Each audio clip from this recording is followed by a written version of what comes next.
LG need this immediately. They've got the kick off in their favour. Kato tries to clear. It is almost there. It just has hit the floor. Violet Panda puts it the long way. And it's almost there. Justin keeps it alive. Teleporter there. Bounces into the corner. LG still around. Justin is there for the shot.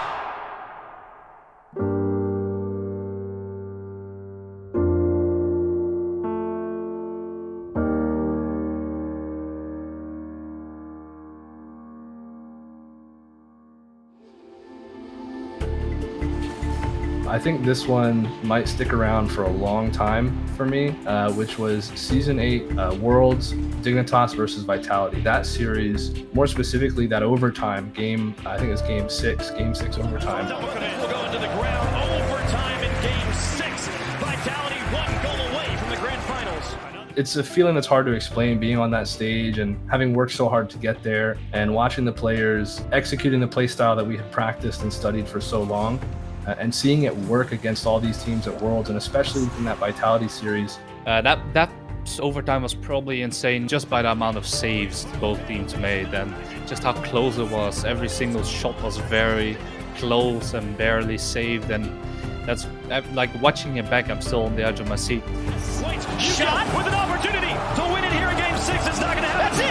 No! Blocked. Battle Panda up. He finds a shot actually, and now the pass back in, but no. K-Dop will send it away. And we've almost played an entire extra game of overtime. Panda's the last line of defense. He gets one play. Here's K-Dop, but he puts it high. Peak with the follow-up. Oh my goodness, very big shots in there. Here's Scott for the win. No! Defended. Violet Panda holds on. K-Dop, can he do it? No! The defensive masterclass on both sides. Vitality going for placement and finesse over power. Trying to slip it through defenders. And the dunk is there. Yu-Gi-Oh! He puts it over the edge. Oh, and he does it! We go to Game 7! It's what everyone wanted! Yeah! Let's go! Let's go! Come on! The song's clear, and Yu-Gi-Oh! just drives it home. It was weird because we were on stage. There were so many people there, but in that moment, it was just me, my players, and our opponents. Like, we were in this bubble. We were in this like isolated bubble where nothing else mattered, and it was just an incredible feeling to be a part of that.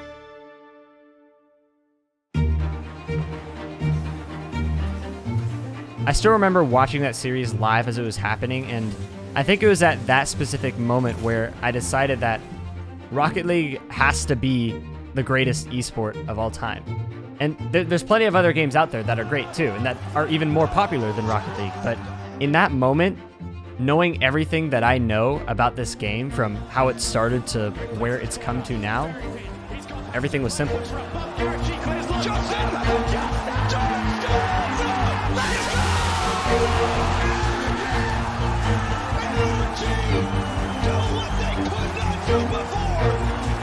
But hold on, how did we get here? How did we get to this point where we have this incredible game right in front of us that is completely free to play now and can be watched and understood by someone who's never even played video games before?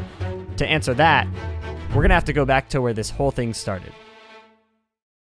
You should have waited to do this until spectator mode was in the game, honestly. We can do it again. Doesn't mean we can't do it again. Alright, let's see here. Party.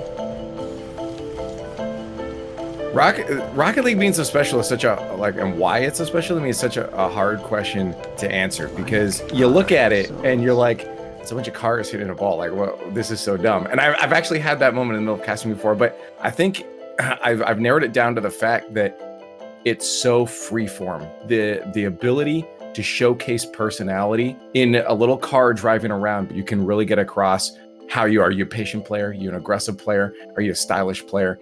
And Rocket League gives you this beautiful playground to showcase that personality. It's funny because I used to play the prequel to Rocket League, Supersonic Acrobatic Rocket Powered Battle Cars, when I was like 11 or 12 on PS3. And yeah, I remember playing that game. I bought it for like, I think it was like $5 at the time. And I just loved just the concept, right? Because I actually used to love playing FIFA. I just like being able to just control one player in the old game was just so fun to me. And then so when Rocket League came out, I just started playing it. And yeah, I mean, there's no other game like it really. Rocket League is so special to me because it's so easy to say it's unlike any other game, but it kind of is. Like, it's its own little game. Like, you have FPS shooters, you have MOBAs, you have a bunch of genres in games, but like Rocket League, what can you compare to Rocket League? I mean, you can go to sports and stuff, and you can compare like FIFA with it, but like that's not really it. Like, Rocket League is just special in its own way, and that's why I liked it a lot when I started it. Like, it's nothing like I've ever played before, and it just got me hooked right from the start. Need to keep one player between the ball and the goal at all times because Emmy have been catching them. Infield pass to Violent Panda. It's gonna go in! What a shot! We talk about these infield pass plays, and that is a picture-perfect one right there. Even though Rocket League is technically classified as a sports simulation game, it is nothing but. You're talking about in other games like FIFA and Madden and stuff. If you want to pass the ball or you want to do a certain action, you click a button. And in Rocket League, that's not the case. It would be like as if you were playing FIFA, but in order to pass the ball, you have to control every minute little joint in the person's leg and then also kick it at the exact amount right of power. Like, every fine detail is how playing Rocket League differs. I used to think to myself, man, it would be really, really cool if I could control one player and control their whole body and not just control the animations that they do. So when I played Rocket League for the first time, I realized that that was the equivalent to controlling an individual player and controlling their whole body. I mean, you're talking, you have to not only drive at a perfect pace, you've got to match the read of the ball, you've got to hit it with the right power, you got to make sure it's on the right angle of the car, you've got like every minute little detail you're in control of, and that's why it is as exciting as it is, because as I mentioned, if you do it just right, I don't know if there's many other gaming feelings that are like it. Okay, so I don't think there's necessarily a skill ceiling, but I think what it is people are just going to become more and more and more consistent with like the super advanced mechanics, like the stuff you see like one-off here and there. Like currently, I think in like a couple seasons from now, you're going to see players pull those off like regularly. Freeway when Tarantaro is on the ball. That is disgusting. Flip reset into a pre-flip. I don't think we're ever going to see one specific play style or meta work. A team is always going to try to find that edge, and then people will copy that, and then another team will try to find the edge out of that current meta. So it'll constantly evolve. The meta will never stagnate to one thing. No matter what, the meta is going to change and shift and evolve and be different every season, I would say. But it's not always going to be new, if that makes sense. So sometimes the meta will shift, it will change, but it might go back to something that worked previously. Wild 9. Unable to take it, but squishy now. He puts it through. He's been going for this stuff all season, and he pulls it off here in the most clutch moment. The player to invent the shot himself. For a long time, ceiling shots used to be jumping off the ceiling and shooting right away because it was very unpredictable, the shift in the direction of the ball. It would shift in a way that people weren't used to. But once people got used to that, people had to start delaying their ceiling shot by falling off the ceiling and shooting a late shot. And now, because players have gotten used to that, they're good at defending that delay and kind of predicting it. And so now it's become useful to take that instant shot again because everybody's expecting you to delay it. So as the meta shifts and players get used to it, I think that the meta will always continue to shift and maybe even go back to something that worked before, like full circle, just because people aren't doing it, so they aren't conditioned to be ready for it. Yeah, so it's pretty interesting, like how like Rocket League, they don't add anything, right? You can't necessarily add like a new mechanic, or they don't do that. In comparison to like, I don't know, like League of Legends, right? Where they have like new champs, or they like adjust items, stuff like that, or in CSGO or Valorant, where they add new maps and stuff like that. But Rocket League, they don't do that, right? So everyone just practices the same game over and over again. Other games, sports games, shooter games, really any other video games, you are given a character that has a limitation on their movement. You're given a character that has set animations. So you're only able to play within those boundaries. And with Rocket League, you don't have boundaries. The only boundaries are the size of the field. But other than that, your movement, your control, the ball's movement, your decision-making, everything is left up to you in a sandbox.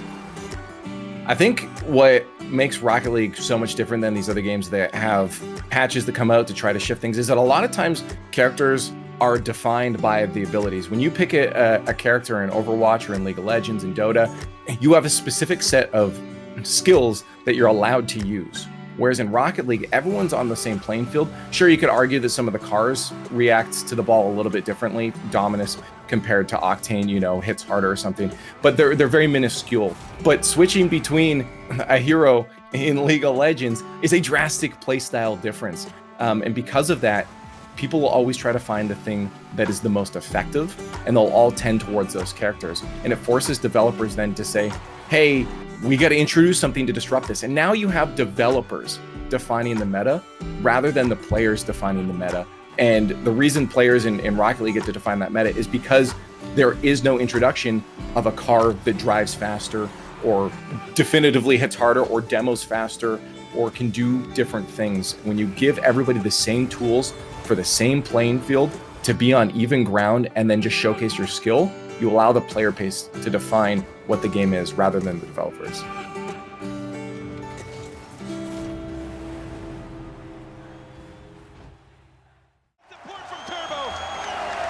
And he won't let up now. 4 seconds left. NRG need this immediately. They've got the kick off in their favor. Kato tries to clear. It is almost there. It just has hit the floor. Violet Panda puts it a long way. And it's almost there. Justin keeps it alive. Telepostle there. Bounces into the corner. NRG still around. Justin is there for the shot. And it's in!